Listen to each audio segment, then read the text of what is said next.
Hello दोस्तों, नमस्कार। दोस्तों, हम लोग सॉल्व कर रहे थे ये घटना चक्र की टेस्ट सीरीज। आपके आने वाले एग्ज़ाम, बहुत ही महत्वपूर्ण एग्ज़ाम यूपी टेट 26 के लिए।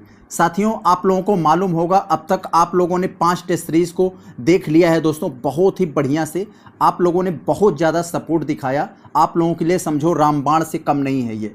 तो साथियों, हम लोग 5वीं टेस्ट सीरीज यही सॉल्व कर रहे थे। इसका पार्ट ए यानी आधा प्रश्न सॉल्व कर लिया था, आधा बचा था। तो मैंने बोला था आपसे इसको पार्ट बी में हम करवाएंगे। तो इसी 5वीं टेस्ट सीरीज की पार्ट बी हम लोग करवाने जा रहे हैं। दोस्तों, पार्ट बी करवाने के बाद दोस्तों एक बेहतरीन सीरीज मैं आपके लिए लाया हूँ। पूरा का पूरा जितने अब तक प्रश्न महत्वपूर्ण हो सकते हैं उसका पूरा सीडीपी आएगा, फिर पूरा का पूरा हिंदी आएगा, यानी सब्जेक्ट वाइज आएगा। ये कंप्लीट हो जाएगा, क्योंकि दोस्तों ये एक तरह से आपके पेपर को जैसा बनाया गया। जिस तरीके से पेपर में प्रश्न आता है बिल्कुल उसी तरीके से ये लास्ट वाली टेस्ट सीरीज है, ये जो 5वीं टेस्ट सीरीज है। तो इसमें आप देखोगे कि ये बिल्कुल उसी तरीके से बनाया गया है जैसे आपका पेपर बनता है। यानी आपके जो जितने भी टॉपिक से प्रश्न आता है उन्हीं पूरे टॉपिक को टच करते हुए पूरा प्रश्न बनाया गया है। हर एक महत्वपूर्ण टॉपिक को आपसे टच करवा देगा कि हाँ यहीं से प्रश्न बनेंगे। तो आप लोगों को मालूम होगा, हमने वहाँ पर अपना फ़ोटो पोस्ट किया था कि अभ्युदय योजना के तहत जो यूपी पीसीएस वालों को पढ़ाया जाता है, तो उसमें आज मैं इंटरव्यू देकर आया हूँ। अब देखता हूँ क्या होता है, लेकिन कुछ भी हो मैं आप लोगों को यूट्यूब पर पढ़ाना नहीं छोड़ूंगा। तो दोस्तों, सबसे पहले हम अपने इस 5वें वाले भाग को देख लेते हैं जो पर्यावरण अध्ययन से संबंधित है। इससे पहले दोस्तों भाग चौथा है जो मैथ से रिलेटेड है। मैथ वाला हम इसके बाद देखेंगे, पहले 5वां भाग को कर लेते हैं, फिर मैथ वाला करेंगे बड़े आराम से, क्योंकि मैथ में एक एक चीज़ों को समझाना पड़ता है, समय लगता है। तो दोस्तों, हम यहाँ पर जितने भी प्रश्न आपको बताएंगे पर्यावरण अध्ययन में वो आपके दिमाग में छप जाएगा, क्योंकि हम आपको कंसेप्ट तो समझाएंगे, साथ ही साथ एक ऐसे छोटे मोटे ट्रिक्स बताएंगे जो आपके दिमाग में हमेशा हमेशा के लिए फिट हो जाएगा। वो कभी आप भूलेंगे नहीं। जब भी ऐसा प्रश्न देखेंगे तो आपको समझ में आ जाएगा कि इसका उत्तर क्या होगा। तो यहाँ देखिए, पहले प्रश्न में आपसे पूछा जा रहा है, भारतीय गन्ना अनुसंधान संस्थान, भारतीय गन्ना अनुसंधान संस्थान कहाँ स्थित है? तो दोस्तों, आप लोग जानते हैं उत्तर प्रदेश के लखनऊ में स्थित है भारतीय गन्ना अनुसंधान संस्थान। तो कैसे आप इसको ट्रिक से जोड़ेंगे? भाई, जो भी किसान, बड़े बड़े किसान हैं दोस्तों, वो गन्ना बोते हैं, तो गन्ना इतना बोते हैं वो लाखों लाख कमाते हैं। तो यहाँ गन्ना बोते हैं तो लाखों की कमाई होती है, लाखों से आप जोड़ लीजिएगा लखनऊ, तो आपके दिमाग में बना रहेगा हाँ ये गन्ना अनुसंधान संस्थान लखनऊ में है। बहुत अच्छा। आगे दोस्तों हम लोग दूसरा वाला यहाँ पर देखते हैं। तो आपसे पूछा जा रहा है, भारतीय संविधान में मौलिक कर्तव्यों का विचार कहाँ से लिया गया था? तो दोस्तों, हमारे भारतीय संविधान में मौलिक कर्तव्य आप लोग जानते होंगे, कभी कभी पूछ लिया जाता है किस भाग में है। तो हमारे संविधान के भाग चौथे ए में हमारा मौलिक कर्तव्य यानी फंडामेंटल ड्यूटीज़ यहाँ पर दिया गया है। यानी दोस्तों, फंडामेंटल ड्यूटीज़ किस में है? भाग 4 में फंडामेंटल ड्यूटीज़ है, यानी जिसे हम लोग कहते हैं मौलिक कर्तव्य। और किस अनुच्छेद में है? अनुच्छेद पूछे तो 51A में दिया गया है। तो इतना आप लोग बता लेंगे, यानी हमारा मौलिक कर्तव्य संविधान के भाग चौथे ए और अनुच्छेद 51A में दिया गया है। जिसमें पूछा जा रहा है ये कहाँ से लिया गया है? तो दोस्तों, रूस से लिया गया है। पहले, आज तो इसका नाम रूस है, पहले इसका नाम, जब कई सारे और देश उसमें अटैच थे तो पूर्व सोवियत संघ इसका नाम था। तो आप लोग याद रखे रहेंगे मौलिक कर्तव्य कहाँ लिया गया है? रूस से लिया गया है। कैसे याद रखेंगे लंबे समय के लिए? हम लोगों का कोई बढ़िया सा मित्र होता है तो वो अगर रूठ जाता है तो उसे मनाना हमारा कर्तव्य होता है। यानी रूस से मित्र रूठ गया तो उसे मनाना हमारा कर्तव्य है। तो यहाँ से आप इसको अटैच करा लेंगे, रूसे हुए मित्र को मनाना कर्तव्य है, तो आपके दिमाग में बना रहेगा। वैसे भी रूस हमारा बहुत अच्छा दोस्त है।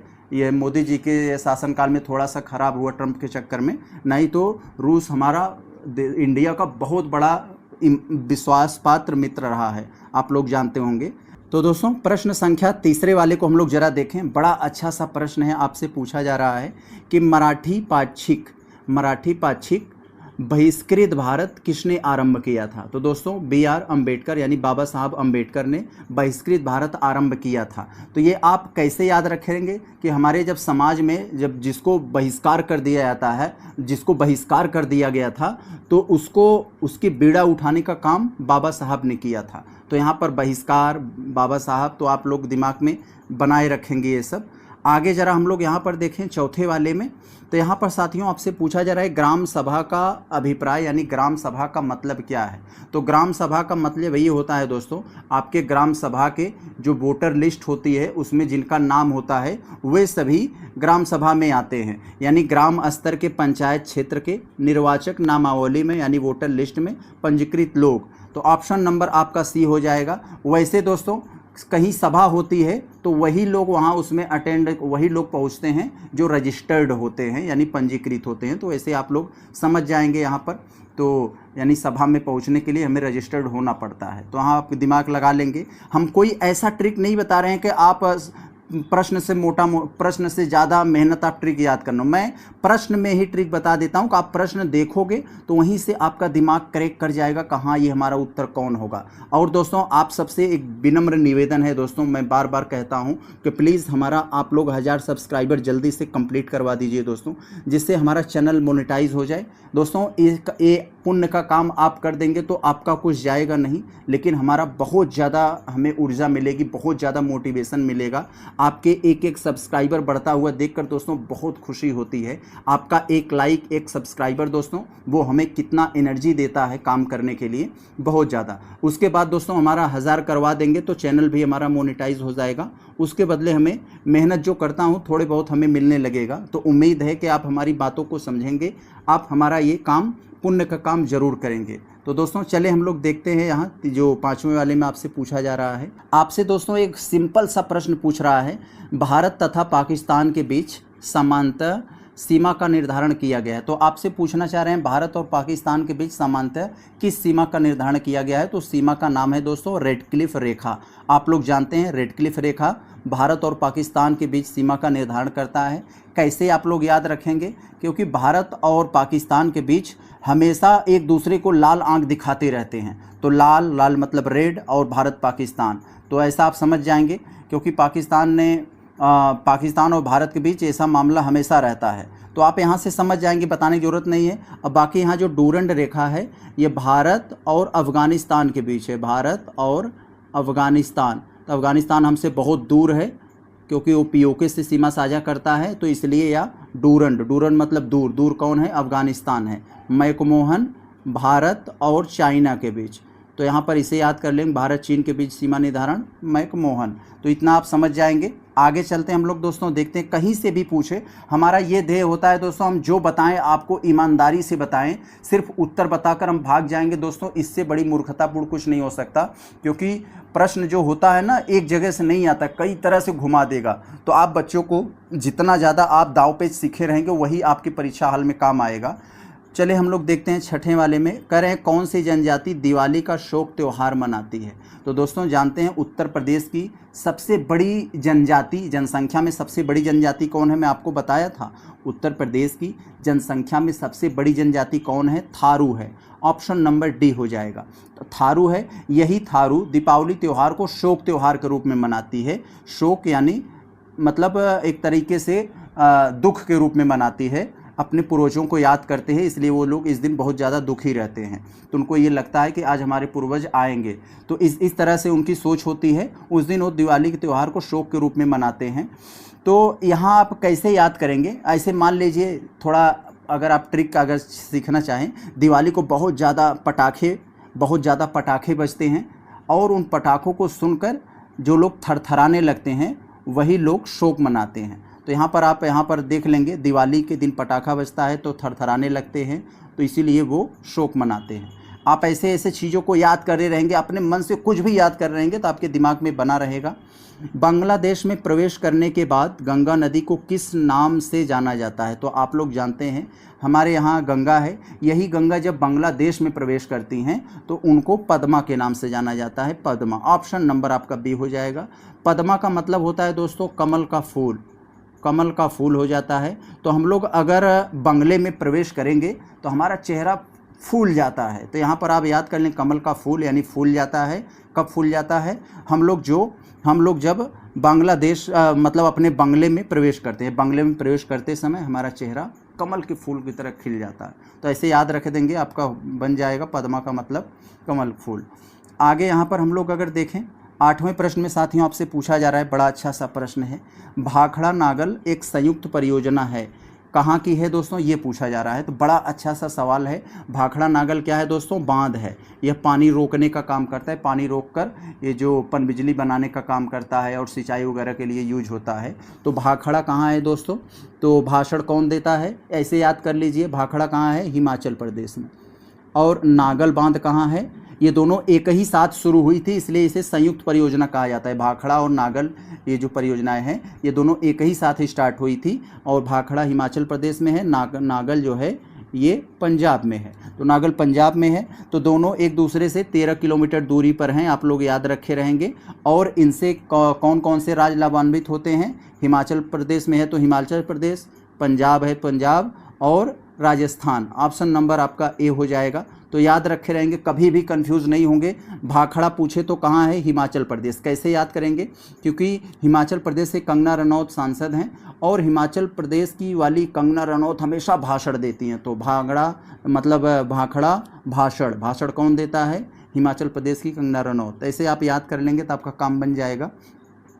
आगे अगर हम लोग देखें दोस्तों, विश्व में हरित क्रांति के जनक हैं, तो विश्व में हरित क्रांति के जनक कौन है। तो दोस्तों ऑप्शन नंबर, विश्व में पूछा है, कभी कभी आपसे विश्व पूछ लेगा और कभी कभी भारत पूछ लेगा।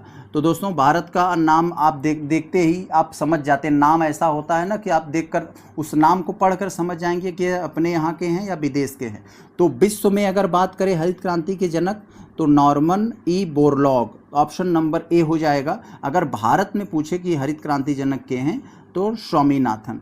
तो यहाँ विश्व पूछा गया है तो ऑप्शन नंबर ए हो जाएगा। तो कैसे याद करेंगे इसे, मतलब आपसे अगर ट्रिक के रूप में, तो मान लीजिए पहले धरती हरी नहीं थी, सूखी थी, तो एक लोग आए, बोरिंग कर दिए। बोरिंग आप लोग जानते हैं ना, बोरिंग कर दिए तो पानी निकला धरती पर, पूरा धरती हरा भरा हो गया। तो यानी हरित क्रांति कैसे आई, बोरिंग से आई। तो आप यहाँ पर समझ जाएंगे। आगे देखें हम लोग 10वें वाले में, गुलाबी क्रांति किससे संबंधित है। तो मेरे भाई इतना सिंपल प्रश्न है, इसमें कुछ बताने। हम लोगों का प्याज जो होता है वो गुलाबी कलर का ही होता है, तो ये गुलाबी क्रांति जो है ये प्याज से संबंधित है। आगे देखें हम लोग यहाँ 11 में, तो आपसे पूछा जा रहा है इसमें ज्ञानपीठ, क्या पूछा जा रहा है, ज्ञानपीठ पुरस्कार प्राप्त करने वाली प्रथम महिला साहित्यकार कौन है। तो दोस्तों वैसे तो ज्ञानपीठ पुरस्कार महादेवी वर्मा ने भी पाई हैं, लेकिन दोस्तों यहाँ पर पहला बोल रहा है, पहला। तो ज्ञानपीठ पुरस्कार प्राप्त करने वाली प्रथम महिला तो कौन है, आशा पूर्णा देवी। ऑप्शन नंबर आपका ये हो जाएगा, आशा पूर्णा देवी ऐसी प्रथम महिला साहित्यकार है जिनको ज्ञानपीठ पुरस्कार मिला था। तो इसको ट्रिक से कैसे याद करेंगे कि इनको बहुत ज़्यादा ज्ञान था, तो सरकार ने इन पर आशा जताया कि इन्हीं को ज्ञानपीठ पुरस्कार दे दिया जाए। तो ज्ञान जिनके पास रहेगा उसी के पर लोग आशा और विश्वास करते हैं। तो ज्ञान और आशा, तो आपके पास, जैसे आप अपने घर के, आपके पास बहुत ज्ञान है तो घर वाले आप पर बहुत ज़्यादा आशा और उम्मीद जताए रहते हैं। तो ऐसे आप छोटा मोटा ट्रिक से याद करते रहेंगे। यहाँ देखिए आपसे पूछा जा रहा है NGT। NGT का मतलब क्या होता है दोस्तों, यहाँ पर आपको दिखा दूँ, NGT। यहाँ पर N का मतलब होता है नेशनल ग्रीन ट्रिब्यूनल। तो इसका हिंदी में होता है दोस्तों पर्यावरण, मतलब national green tribunal. National green tribunal का मतलब क्या होता है, यह एक कोर्ट होती है जो पर्यावरण से संबंधित मुद्दों को देखती है। क्योंकि अगर ये पर्यावरण से संबंधित मुद्दा ये हमारे नॉर्मल वाले कोर्ट में चले जाएगा तो वहाँ इतने सारे केस पेंडिंग में हैं, तो पता लगा पर्यावरण को देखते देखते सब कुछ तबाह हो जाएगा, तब नंबर आएगा। इसलिए NGT केवल पर्यावरण संबंधित मुद्दों को देखती है। इसकी स्थापना कब हुआ था, 2010 में। तो इसको याद रखे रहेंगे। तो इसके अध्यक्ष पूछा जा रहा है, आखिर इसके अध्यक्ष कौन है। तो इसके अध्यक्ष ऑप्शन नंबर सी, प्रकाश श्रीवास्तव, जो 2023 से ही अभी हैं। तो 2023 से ही। तो आप कैसे याद करेंगे, पर्यावरण में प्रकाश का बहुत महत्वपूर्ण होता है, तो इसलिए आप प्रकाश श्रीवास्तव याद कर लेंगे। आगे देखें हम लोग 13 में, सूर्य के निकटतम ग्रह कौन है। तो सूर्य के निकटतम ग्रह दोस्तों हम लोग जानते हैं, जैसे हम लोग कई बार बोले हैं, ये सन है। तो सन के बाद दोस्तों कौन होता है, बुध, शुक्र, पृथ्वी, मंगल, बृहस्पति, शनि, अरुण, वरुण, ऐसे हम लोग पढ़े हैं ना। तो एक का सूर्य के सबसे निकट कौन होता है, बुध होता है। तो आप कैसे याद करेंगे, मान लीजिए आपके दिमाग में कभी फिसल जाए, तो भाई हर आदमी चाहता है कि हमारे पास बुद्धिमान लोग रहे। ऐसे सन भी चाहता है कि भाई हमारे जो सबसे पास में है वो ज़्यादा बुद्धिमान होना चाहिए, तो इसलिए वो बुध को अपने पास बुला लिया। तो बुद्ध बहुत ज़्यादा बुद्धिमान थे, इसलिए सूर्य के ने उन्हें अपने पास बुलाकर रखा था। तो ऐसे याद कर लेंगे आप। आगे चले हम लोग देखते हैं थर्मोस्टेट किससे संबंधित है। थर्मोस्टेट, थर्मो का मतलब टेम्परेचर होता है, तो उससे आप समझ लेंगे यह तापमान से संबंधित है, ऑप्शन नंबर बी। आगे देखें हम लोग यहाँ, वर्तमान में भारत के मुख्य न्यायाधीश कौन है। तो दोस्तों अभी आप लोगों देखे होंगे बड़ा विवाद हुआ था, BR गवई साहब के ऊपर जूता जब फेंका गया था, उसके बाद कौन आए, सूर्यकांत वर्मा आए। तो यहाँ पर ऑप्शन नंबर यहाँ सी हो जाएगा, सूर्यकांत साहब आए। आगे देखें हम लोग न्यायमूर्ति सूर्यकांत शर्मा। आगे देखें हम लोग यहाँ 16 वाले में आपसे जो पूछा जा रहा है, निम्नलिखित में से किसका नाभिकीय ईंधन, निम्नलिखित में से किसका नाभिकीय ईंधन घटक यानी कंपोनेंट के रूप में प्रयोग नहीं किया जाता है। तो यहाँ पर हम लोग जानते हैं दोस्तों, नाभिकीय ईंधन के कंपोनेंट के रूप में कौन प्रयोग नहीं किया जाता है। भाई यूरेनियम तो किया जाता है, लेकिन आपसे पूछा जा रहा है कौन सा नहीं किया जाता है, तो आप नहीं पर फोकस करेंगे। तो दोस्तों उम्मीद करते हैं कि आप इस बात को यहाँ पर समझ रहे होंगे, क्योंकि ऐसी चीज़ों को अगर नहीं समझोगे तो आपके दिमाग से मिस हो जाएगा चीज़ें। तो यहाँ पर नाभिकीय ईंधन के घटक के रूप में प्रयोग नहीं है, तो यहाँ पर आपका हो जाएगा, यहाँ तो यूरेनियम भी है और थोरियम भी है, चलो यूरेनियम भी है, थोरियम भी है और यहाँ प्लूटोनियम भी है। तो इसका मतलब ये सब नहीं होंगे, क्योंकि कह रहा है कौन सा नहीं है, तो ये कैल्शियम नहीं है। तो ऑप्शन नंबर आपका यहाँ पर साथियों सी हो जाएगा, ऑप्शन नंबर यहाँ सी हो जाएगा, क्योंकि यूरेनियम, थोरियम, प्लूटोनियम ये रेडियोएक्टिव तत्व है, तो इसीलिए कौन सा नहीं है, तो कैल्शियम नहीं होगा, कैल्शियम। आगे जरा हम लोग देखें साथियों यहाँ 17 वाले में, तो यहाँ आपसे पूछा जा रहा है निम्नलिखित में से कौन सा उर्वरक मृदा में सर्वाधिक अम्ल छोड़ता है। यानी ऐसा कौन सा उर्वरक है, फर्टिलाइज़र है जो मिट्टी में सबसे ज़्यादा एसिड छोड़ता है, ये आपको यहाँ पर बताना है। यूरिया है, अमोनियम सल्फेट है, या अमोनियम नाइट्रेट है, या कैल्शियम अमोनियम नाइट्रेट है, ये आपको यहाँ पर बताना है। तो दोस्तों मृदा में सबसे ज़्यादा एसिड अगर देखेंगे तो उसको कैसे पता चलता है, pH मान हम लोग टेस्ट करते हैं। pH मान अगर 1 से लेकर 7 तक है तो एसिडिक होगा, और 7 से अगर ज़्यादा होगा तो यानी ऐसे होता है ना, ऐसे सोच लो, यहाँ पर 7 है किसी का pH मान,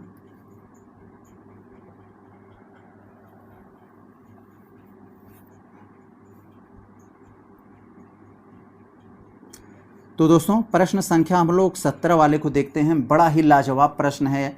देखिए आपसे पूछा जा रहा है कि कौन सा उर्वरक, ऐसा कौन सा उर्वरक है जो मिट्टी में सर्वाधिक एसिड छोड़ता है, सर्वाधिक अम्ल छोड़ता है, कौन सा उर्वरक।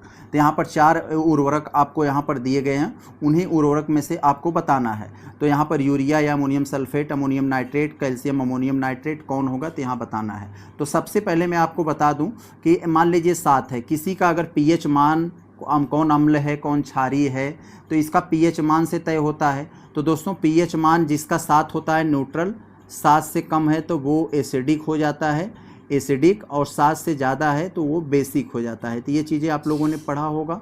तो यहाँ पर पूछा जा रहा है 17 में, तो जिसका pH जितना कम होगा वो उतना ज़्यादा ही एसिडिक होते हैं। ये चीज़ें आप लोगों ने पढ़ी होगी, एसिडिक होने के लिए 7 से कम उसका pH होना चाहिए।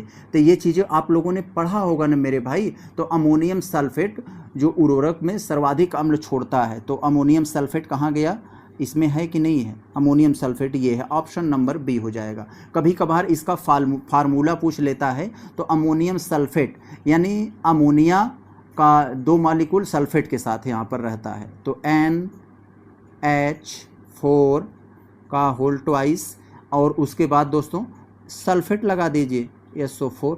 तो समझ गए आप, यही इसका फार्मूला है। इस फार्मूला को भी कभी कभी पूछ लिया जाता है। तो दोस्तों प्रश्न संख्या 18 वाले को हम लोग देखें। एकदम सिंपल सा प्रश्न है, कोई दम नहीं है। कह रहे हैं वयस्क मानव कंकाल। वयस्क मानव का मतलब वो पूरी तरीके से विकसित हो चुका है, तो यानी वो विकास की अवस्था में उसकी शरीर नहीं है, जितना विकास होना था हो गया। तो वयस्क मानव के कंकाल में कितनी अस्थियां यानी कितनी हड्डियां होती हैं। हम लोग बचपन से सुनते आ रहे हैं मेरे भाई कि ज़्यादा लोगों की तुम्हारी 206 की हड्डियां तोड़ दूंगा। तो ऑप्शन नंबर बी हो जाएगा, 206 हड्डियाँ होती हैं। यही जब बच्चे होते हैं तो लगभग 250 के आसपास उनमें हड्डियाँ होती हैं जब पैदा होते हैं। तो धीरे धीरे जब बढ़ते हैं तो कई सारी हड्डियाँ उनकी जुड़ने लगती हैं, तो 206 हो जाती हैं। ऑप्शन नंबर आपका यहाँ बी हो जाएगा। प्रश्न संख्या 19 वाले को हम लोग देखें तो आपसे एक बायोलॉजी का बहुत अच्छा प्रश्न पूछा जा रहा है आपसे।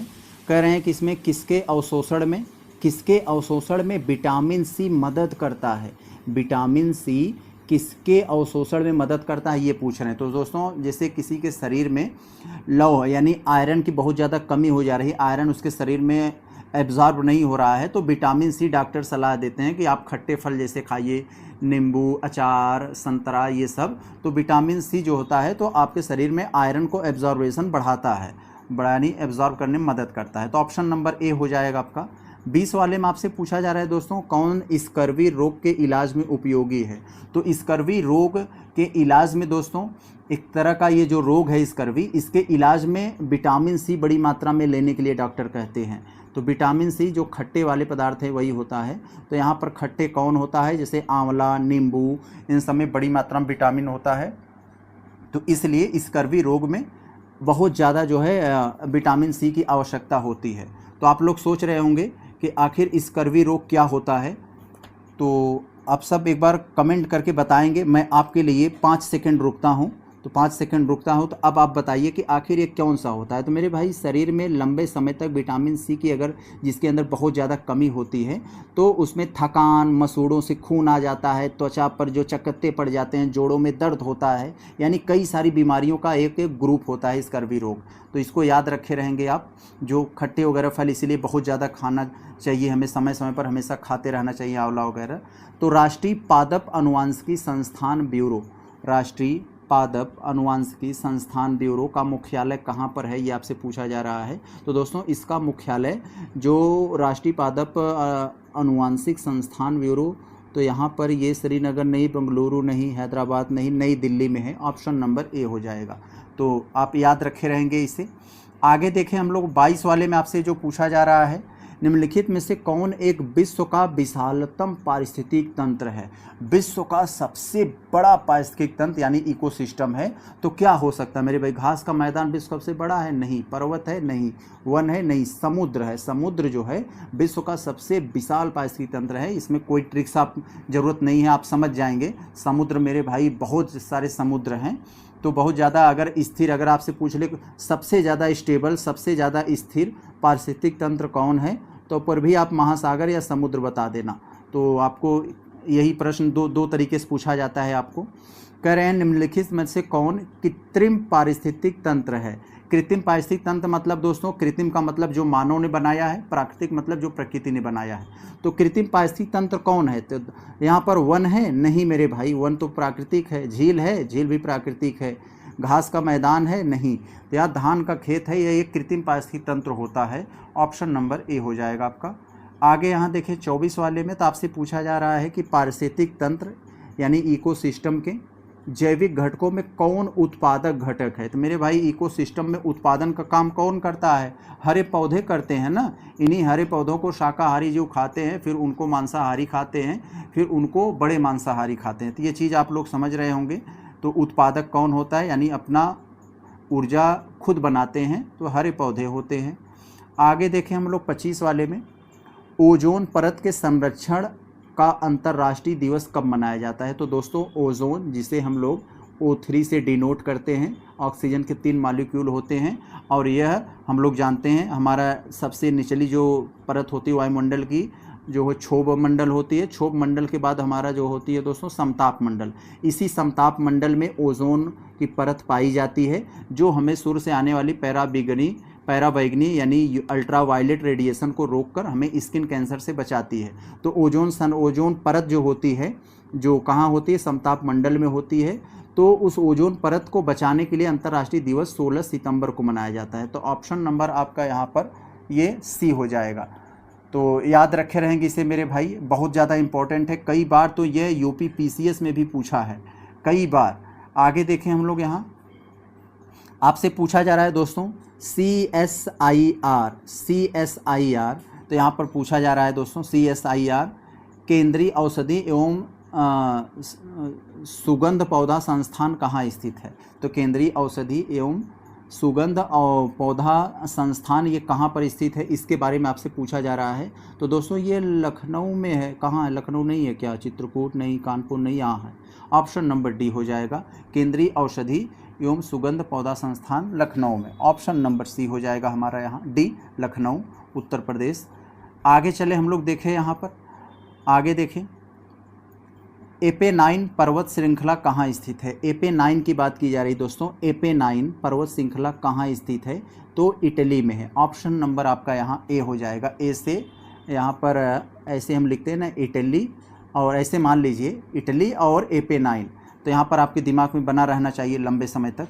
आगे देखें हम लोग, यहाँ पूछा जा रहा है आपसे, ओजोन गैस में ऑक्सीजन के कितने परमाणु होते हैं? मेरे भाई अभी तो मैंने आपको जस्ट ऊपर बताया ना, जब 16 सितंबर बताया था, तो 3 होते हैं, O3। तो ऑप्शन नंबर आपका यहाँ पर डी हो जाएगा। 28 का आपका कौन हो जाएगा? डी हो जाएगा, 3 परमाणु होते हैं। आगे देखें अगर हम लोग 29 वाला, तो विश्व मौसम विज्ञान संगठन, विश्व मौसम विज्ञान संगठन का मुख्यालय हेडक्वार्टर कहाँ पर है?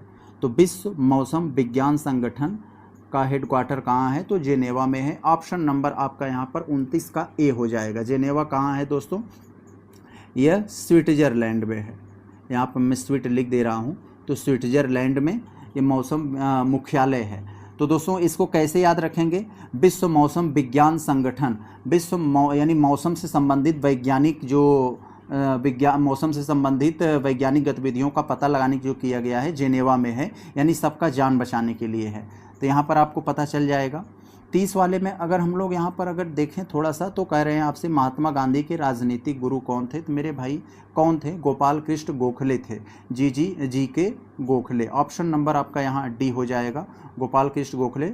ये मतलब गांधी जी के गुरु थे, और गोपाल कृष्ण के गुरु जो है ये दादा भाई नौरोजी थे। तो इन्हें याद रखे रहिएगा, गांधी जी के ये गोपाल, यानी गांधी जी के गोपाल और गोपाल के दादा, तो याद रखे रहेंगे आप इसे।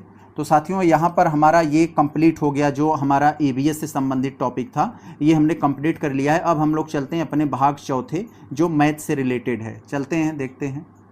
तो चले हम लोग देखते हैं, एक एक प्रश्न को आप देखिएगा, बहुत बेहतरीन प्रश्न है यहाँ पर। ऐसे ही प्रश्न अगर सॉल्व कर लोगे तो आपका बहुत सारा कंसेप्ट क्लियर होगा, और आगे आने वाले कहीं भी इस तरह का सवाल इसके इर्द गिर्द आए तो आप तुरंत उसे क्रैक कर देंगे। यहाँ पर आपसे पूछा जा रहा है, किसी विद्यार्थी में निम्न में से क्या आंकना चाहिए? तो किसी विद्यार्थी है, मान लीजिए मैथ से रिलेटेड है, तो आप मैथ के टीचर हैं, तो बच्चों को पढ़ा रहे हैं, तो विद्यार्थी में क्या आंकेंगे सबसे पहले आप ये बताइए। तो दोस्तों सबसे पहले आप उसमें क्या देखेंगे? गणितीय संप्रेषण आप देखेंगे, गणितीय संप्रेषण देखेंगे, और बिना समझे रटने की क्षमता नहीं, ये बिल्कुल नहीं। शिक्षक को सुनने की क्षमता नहीं, सिर्फ सुनने से काम नहीं चलेगा। अवधारणाएं न समझने पर भी प्रश्न पूछने की प्रवृत्ति नहीं। तो यहाँ पर आपका ए हो जाएगा। यहाँ पर कौन हो जाएगा आपका?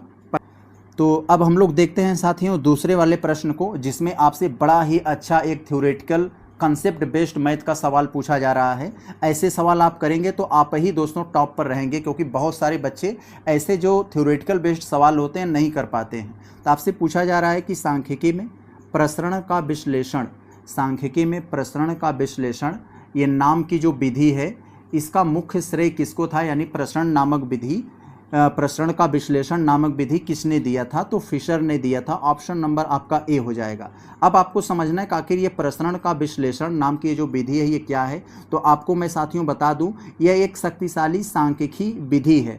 इसका उपयोग 3 या 3 से अधिक समूह वाले जब आपको माध्य दे दिया जाता है तो उनके बीच अंतर का पता लगाने के लिए किया जाता है।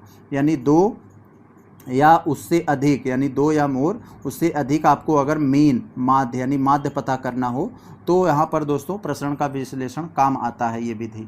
आगे जरा हम लोग देखें, अगर यहाँ आपसे तीसरे वाले में पूछा जा रहा है दोस्तों, बड़ा ही अच्छा सा प्रश्न है, थोड़ा ध्यान से देखेंगे तुरंत क्लियर हो जाएगा, ज़्यादा कॉपी पेन आपको उठाना नहीं पड़ेगा। 2 संख्याओं का महत्तम समापवर्तक और लघुत्तम समापवर्तक क्रमशः 12 और 72 हैं। इन संख्याओं का योगफल 60 हो तो इनमें एक संख्या क्या हो गई? कोई दम नहीं है दोस्तों, कई बार मैं बता चुका हूँ, ऐसा फार्मूला होता है, पहली संख्या गुणे दूसरी संख्या बराबर LCM इंटू HCF। तो यही बात है यहाँ दोस्तों, HCF लिख दिए हैं।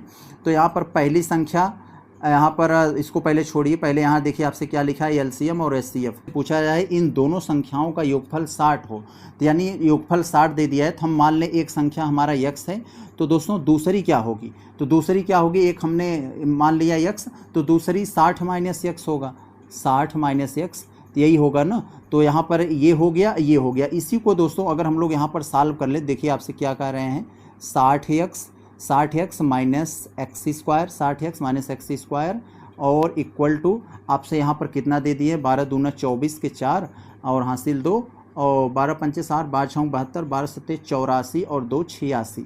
तो आपको यहाँ पर सॉरी 86, तो 864 यहाँ पर ये दे दिए। तो अब इसको हम थोड़ा सा पंचांतर कर लेंगे तो अपने आप ये आ जाएगा। अब मान लीजिए हम इसको x इक्वल टू इधर लिख दे रहे हैं, x माइनस 60x इधर लिख दे रहे हैं और x माइनस 60x, और इसको इधर ले आएंगे तो इसका भी चिन्ह यहाँ पर ये बदल जाएगा। तो मान लीजिए हम इसको कर दे रहे हैं तो ये प्लस यहाँ पर 864 हो जाएगा, 864। अब हमारा ये द्विघात समीकरण बन गया दोस्तों, कुछ नहीं करना है, ये द्विघात समीकरण है, ये हल कर लेंगे तो आ जाएगा। आप लोग हल करना जानते हैं ना कि जोड़ने पर -60 आए और गुणा करने पर 864 आए थे। ये चीज़ों को आपने बड़े अच्छे से पढ़ा होगा दोस्तों, द्विघात समीकरण आपने हल किया होगा, अच्छे से हल किया होगा। तो आप इसका क्या करेंगे, कैसे आएगा ये 60 कैसे आएगा, तो आप ये -60 हमारा जोड़ने पर आना चाहिए। तो -60 जोड़ने पर कैसे आएगा और गुणा करने पर प्लस हो जाना चाहिए। तो यानी हम लोग क्या करेंगे, यहाँ पर थोड़ा सा आपको बता देता हूँ, कहीं से अगर मुझे जगह मिल जाता तो यहाँ पर देखिए एक्स स्क्वायर, यहाँ पर माइनस हम क्या करेंगे दोस्तों, -36x -36 -24 और प्लस आपको 864 दे दिया गया है। अब कुछ नहीं करना है, आप लोग अब कॉमन ले लेंगे, यहाँ से x ले लेंगे, यहाँ से आप जो है यहाँ पर x कॉमन ले लेंगे, 24 कॉमन ले लेंगे तो आपका काम बन जाएगा। तो आपका जो x बराबर आएगा दोस्तों ना, यहाँ पर x बराबर आएगा तो वो एक 36 हो जाएगी और एक 24 हो जाएगा। तो यहीं से हमें पता चल गया 36 और 24 ही आएगा, यहाँ पर 24 तो कहाँ है यहाँ, तो यदि उनमें से एक तो हमारा दे दिया है, तो 36 और 24, तो 36 24 जोड़ रहे हैं 60 भी आ रहा है, तो यही है ऑप्शन नंबर बी हो जाएगा यहाँ 24। यस, देख लिया हम लोगों ने। अगर हम लोग चौथे वाले को देखें तो आपसे पूछा जा रहा है कि किसी चतुर्भुज के विकर्ण एक दूसरे के समकोण पर द्विभाजित करते हैं, तो यह क्या है। तो मेरे भाई चतुर्भुज के विकर्ण एक दूसरे पर समकोण पर द्विभाजित करते हैं तो वह क्या है। तो मेरे भाई आप जान लीजिए, ये जो समचतुर्भुज होता है, समचतुर्भुज को ही हम लोग एक दूसरे नाम में स्क्वायर बोलते हैं। तो मान लीजिए समचतुर्भुज है, अगर इसके विकर्ण दोस्तों एक दूसरे पर 90 डिग्री पर काट रहे हैं तो ये क्या होता है, इसे ही हम समचतुर्भुज यानी समचतुर्भुज को ही हम वर्ग यानी स्क्वायर कहते हैं। तो यहाँ पर क्या होगा, आप देखेंगे जहाँ पर भी ये काट रहे हैं एक दूसरे के 90 डिग्री पर काट रहे हैं, तो यहाँ पर आप देख लेंगे स्क्वायर, ये तो मैंने आयत बना दिया, आप स्क्वायर अगर बनाएंगे ना, स्क्वायर अगर बनाएंगे तो देखोगे वहाँ पर 90 डिग्री पर ये जहाँ पर वो काटते हैं 90 डिग्री पर काटते हैं। तो आप चाहे यहाँ देख लो, चाहे यहाँ देख लो, चाहे यहाँ, चारों ओर के जोड़ोगे 360 आ जाएगा, 90 गुणे 4। तो यही है ऑप्शन नंबर ए। इतना दोस्तों डिटेल में कोई नहीं आपको बताएगा, बड़े बड़े मंच पे आप पढ़ते होंगे ना, वहाँ इस तरीके से आपको नहीं बताया, सिर्फ बहकाया जाता है वहाँ पर। अगर आप थोड़ा सा अगर आपके अंदर पहचानने की क्षमता होगी तो यहाँ पर कितने क्रेडिबिलिटी तरीके से पढ़ाया जाता है तो आप समझ जाएंगे।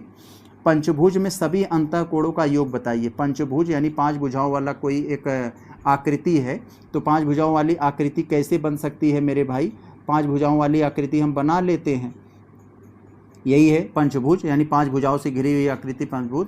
इसमें सभी अंतःकोणों का योग, अंतःकोण क्या है मेरे भाई, ये अंतःकोण है और इसके बाहर वाला बाह्य कोण होता है। तो अंतःकोणों का योग यहाँ पर बताना है। तो आपको पता होगा मेरे भाई, आपके गुरुजी आपके मैथ में पढ़ाए होंगे, जब भी आपको अंतःकोणों का योग निकालना रहे तो आपके लिए एक जस्ट फार्मूला होता है n-2 इंटू 180 डिग्री। तो n का मतलब जितनी भुजा है, 5 भुजा है तो 5 - 2, यहाँ पर n का मतलब 5 रख दो, -2 और गुणा कर दो 180 से, तो आपका क्या हो जाएगा, 5 - 2 यहाँ पर 3 आ जाएगा, 3 गुणे 180 आ जाएगा, 18 छते 18 54 और यहाँ पर 0 बढ़ जाएगा 540 डिग्री। ऑप्शन नंबर आपका डी हो जाएगा। बहुत बढ़िया। तो दोस्तों देखेंगे जरा यहाँ पर प्रश्न नंबर 6 में जो आपसे पूछा जा रहा है, बड़ा ही कंसेप्चुअल सवाल है, थोड़ा ध्यान देंगे। यहाँ पर आपसे पूछा जा रहा है किसी 2 अंकी संख्या के अंकों का गुणनफल 6 है। संख्या नहीं बता रहे हैं, अंदाजिया कह रहे हैं कि 2 अंक वाली संख्या है और उसका गुणनफल 6 है। यदि उस संख्या में हम 9 जोड़ देंगे तो वह जो संख्या प्राप्त होगी उन संख्याओं का उलट, यानी जैसे मान लीजिए संख्या आपका YX है और इसमें अगर आप 9 जोड़ दे रहे हो तो वो कितना हो जाता है, वो XY हो जाएगा। तो इसी तरीके से आपको करना है। तो हम मान लें संख्या हमारा कितना है दोस्तों, इकाई को हम X मान लें, दहाई को Y, तो हमारा YX को गुणा करें तो 6 मिल रहा है। तो फिर आगे इसी को हमें थोड़ा सा करना है, यानी इसका संख्या को हम क्या लिख सकते हैं यहाँ पर 10Y प्लस X, यही मान लीजिए हमारा संख्या है, तो 10Y प्लस X हो जाएगा। अब हमें क्या करना है, जो कह रहे हैं वही हमें कर देना है, यानी 2 अंक वाली संख्या है तो उसमें 9 जोड़ दें, यानी YX प्लस 2 अंक वाली संख्या है तो 2 अंक वाली संख्या हमारा, इसको हम विस्तार में थोड़ा करते हैं, 2 अंक वाली संख्या है तो इसको हम 10Y ऐसे लिखते हैं, तब 10Y प्लस X, क्योंकि YX को हम 10Y प्लस X लिख सकते हैं ना, प्लस X, और इसमें हम 9 जोड़ देंगे तो 9 जोड़ने के बाद वो हमारा कितना हो जाएगा 10X प्लस Y, यानी उल्टा हो जाएगा 10X प्लस Y हो जाएगा। मेरे भाई अब आपका काम बन गया है, अब आप इसी को सॉल्व कर लो, इसको समीकरण 1 मान लो, इसे 2 मान लो। अब आप ज़्यादा उठल पठल नहीं करना है, यही अगर सॉल्व कर लोगे मेरे भाई, समीकरण तो सॉल्व करने आता होगा आपको ना, तो आपका यहाँ पर x का मान दोस्तों, x का मान आपका कितना आ जाएगा, x का मान पहले तो आपको x प्लस y का मान आ जाएगा, x प्लस y का मान आपका यहाँ पर आ जाएगा 5 आ जाएगा। फिर आपको क्या करना है, समीकरण 1 और 2 को जोड़ दोगे,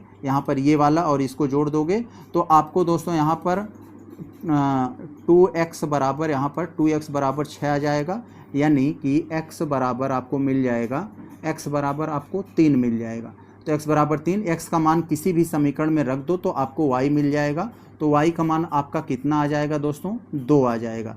तो आपको पता चल गया दोस्तों। अब क्या था आपका संख्या 10Y प्लस X था, तो इसका मतलब 10 गुणे 2 10Y हो गया प्लस X का मान हमारा 3 था, यानी संख्या क्या थी हमारा 20 प्लस 3 यानी 23 था। संख्या हमारा कितना था दोस्तों, 23 था। तो 23 इसमें कहीं है, डी में है। कितने बढ़िया से हम लोगों ने उत्तर लाया। आगे अगर हम लोग देखें यहाँ तो आपसे पूछा जा रहा है 7वें वाले में, यहाँ कुछ ब्लर हो गया है तो थोड़ा सा हमें पेपर देखना पड़ेगा मेरे भाई।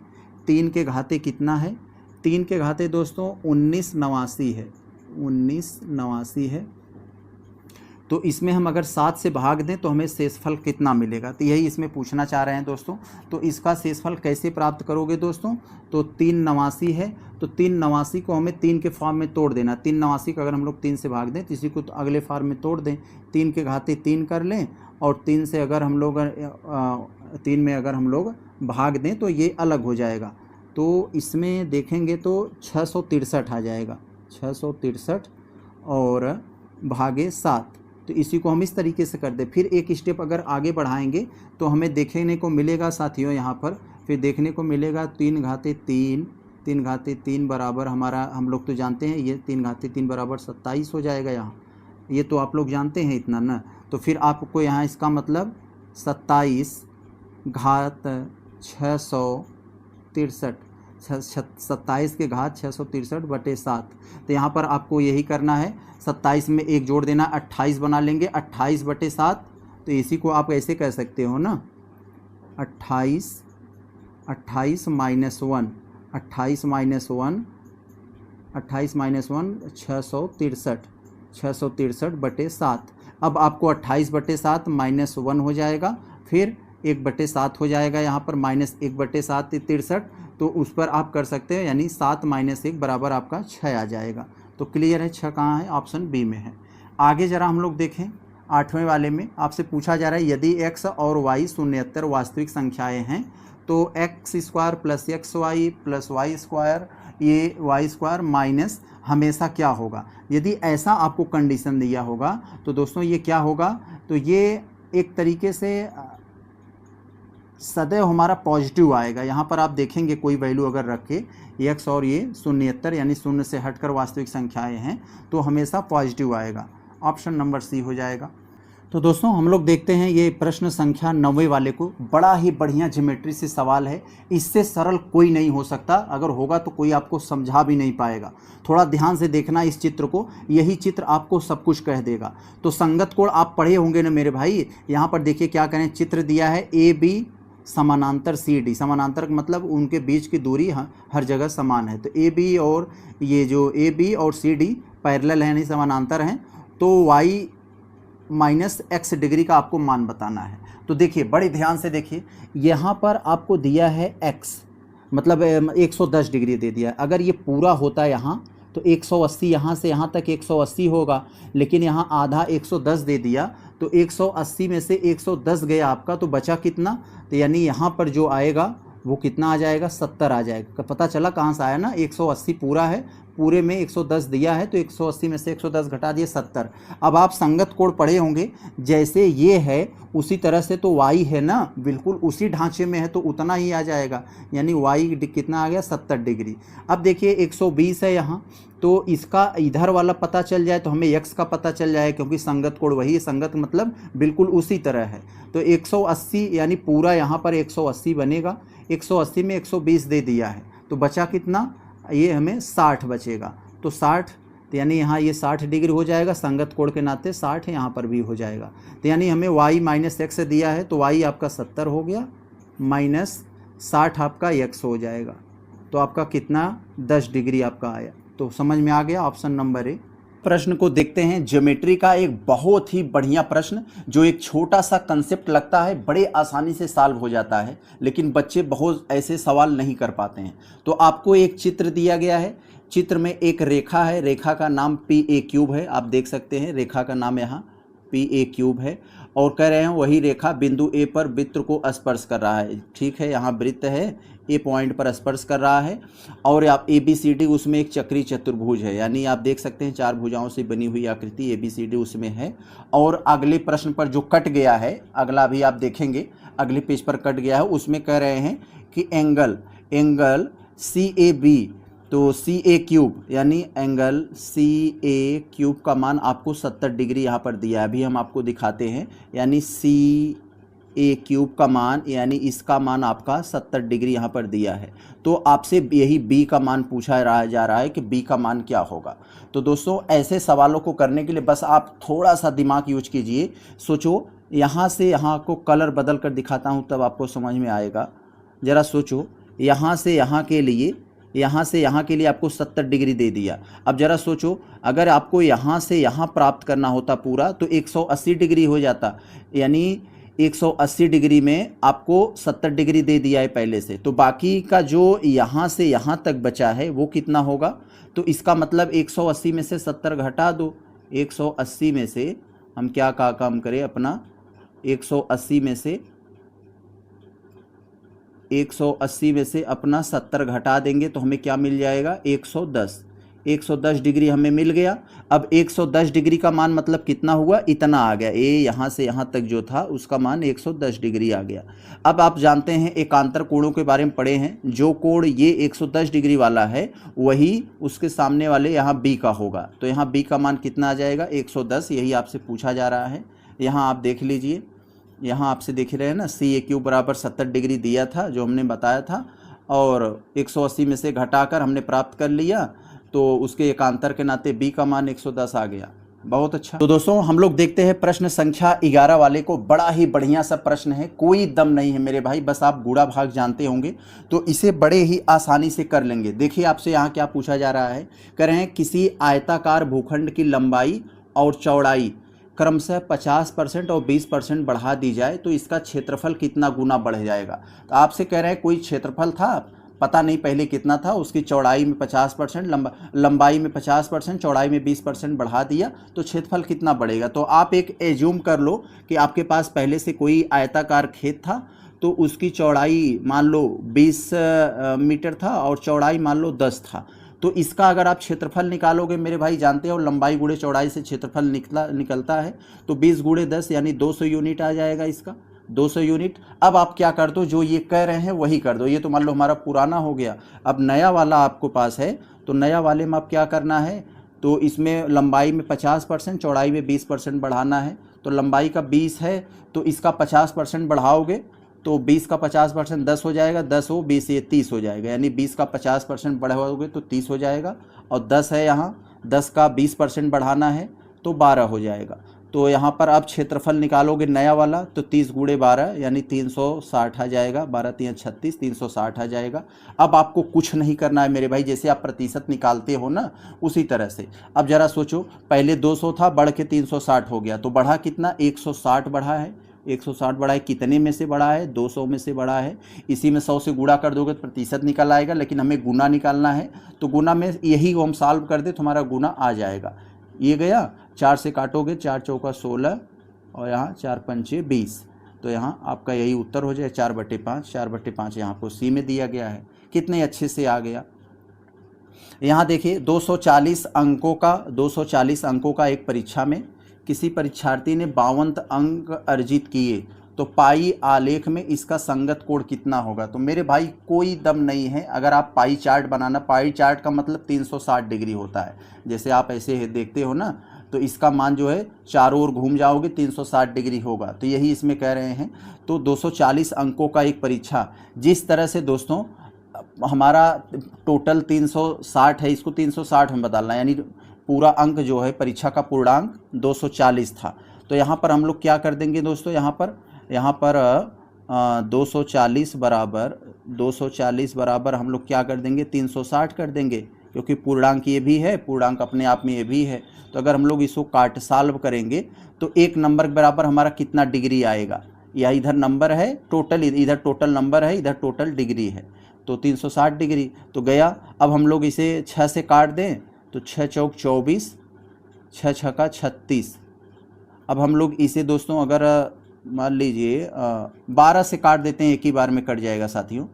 12 से अगर काटे तो 12 दूना 24, 12 तिया 36, यानी 2 नंबर के बराबर हमारा 3 डिग्री आएगा।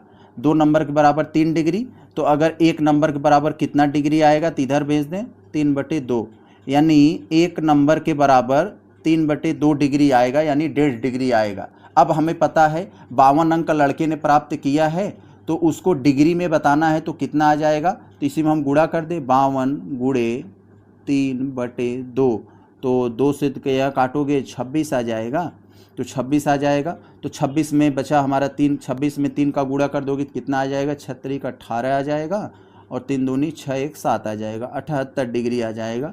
कितने बढ़िया से हम लोगों ने उत्तर को प्राप्त कर लिया। चले आगे देखते हैं हम दोस्तों। यहाँ देखिए, आप ऑप्शन से आपको इसे सॉल्व करके बताऊंगा, इतनी बेहतरीन विधि आपको कहीं नहीं मिलेगी।